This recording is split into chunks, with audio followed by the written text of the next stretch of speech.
ভাই তাড়াতাড়ি 2 ঘন্টার জন্য একটা রুম দিয়ে দিন তো।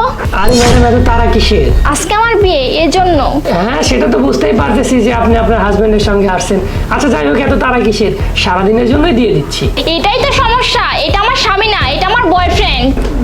আপনার এটা বয়ফ্রেন্ড? মানে আপনি এসব কি বলতেছেন? বিয়ের দিন আপনি বয়ফ্রেন্ড নিয়ে রুম নেবেন? বুঝলাম না তো। শুনুন, আপনি এত কিছু বুঝে কাজ নেই, বুঝতে পারছেন? আপনাকে বলছি একটা রুম দিতে, আপনি 2 ঘন্টার জন্য একটা রুম দিন। আর শুনুন, আমি আমার বয়ফ্রেন্ডের সাথে একটু সময় কাটাবো, তারপর আবার বিয়ে করতে যাবো। তাড়াতাড়ি রুম দিন। আচ্ছা ঠিক আছে ম্যাডাম, কোনো প্রবলেম নেই, কিন্তু টাকা লাগবে 5,000। আচ্ছা আচ্ছা ঠিক আছে, আপনার টাকা নিয়ে চিন্তা করতে হবে না। আশিক, 5,000 টাকা দাও। আচ্ছা দাঁড়াও। আচ্ছা ঠিক আছে, এখানে একটা সিগনেচার করুন আর তারপরে গিয়ে আপনারা সময় কাটান। নিন।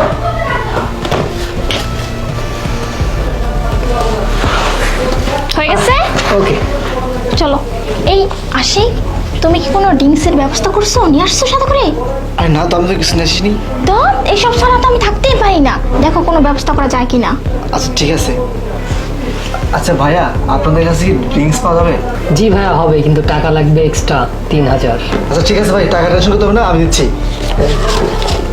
এই ধরুন 3,000 টাকা, আপনি তাড়াতাড়ি একটু পাঠিয়ে দিন। হ্যাঁ আচ্ছা ঠিক আছে ভাই, চাবিটা নিয়ে যান। এই নিন, enjoy your time. Thank you. চলো।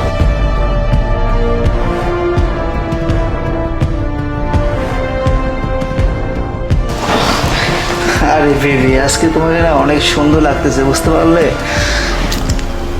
শোনো, আগে এসব হবে না, আগে ড্রিঙ্কসটা আসুক তারপর, ঠিক আছে? সেটা তো অবশ্যই আসবে, কিন্তু একটু একটু আদর যত্ন করে তো বলতেছি, এত তাড়াহুড়ো কেন করতেছো? আগে বলছি এটা আসুক তারপর খাবো, ঠিক আছে? আরে এখন কি আসলো রুমে? ড্রিঙ্কস মনে হয় চলে আসছে, তুমি বসো, আমি দেখতেছি। আচ্ছা যাও।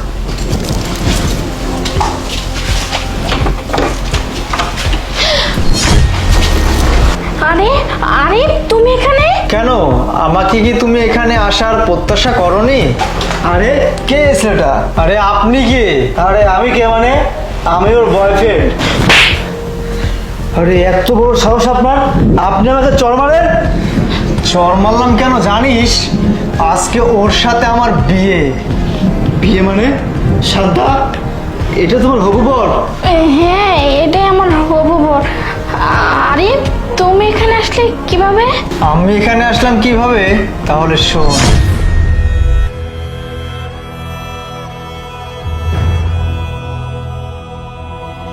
হ্যাঁ আরে ভাই, আজকে আপনার বিয়ে না? ভাই আমি তো দেখলাম আপনার বউ ওর বয়ফ্রেন্ডকে নিয়ে আমাদের হোটেলে আসছে। বিশ্বাস করুন, আমি একদম সত্যি কথা বলতেছি। আপনি যদি হাতে নাতে ধরতে চান, এখনই আমাদের SF হোটেলে চলে আসুন। আচ্ছা ভাই, ঠিক আছে। দেখেন ভাই, আমার এখানে কোনো দোষ নাই, আপনার বউকে নিয়ে আপনি থাকেন, আমি চলে গেলাম। তো লজ্জা করলো না? হ্যাঁ, মেকআপের কথা বলে তুই পার্লার থেকে পালিয়ে এসে এই হোটেল রুমে রুম বুক করে বয়ফ্রেন্ডের সাথে রঙ্গলীলা করতেছিস। সি সি সি। আচ্ছা, আমার কথা বাদই দিলাম, সমাজের কথা তো একটাবার ভাবতে পারতিস যে সমাজের মানুষ যদি জানতো যে তুই বিউটি পার্লার থেকে পালিয়ে এসে রুমে ডেট করতেছিস, তাহলে তোর ফ্যামিলির মান সম্মান কোথায় গিয়ে দাঁড়াতো? একটাবার কি ভাবছিস? হ্যাঁ, কি হলো, কথা বলতেছিস না কেন?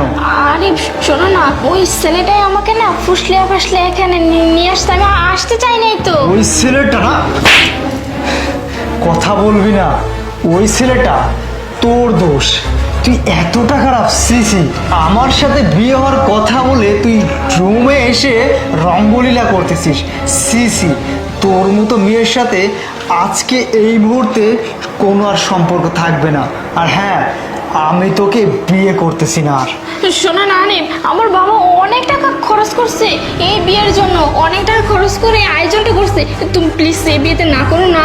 এই কথাটা তোর আগে ভাবা উচিত ছিল, বুঝতে পারছিস? থাক,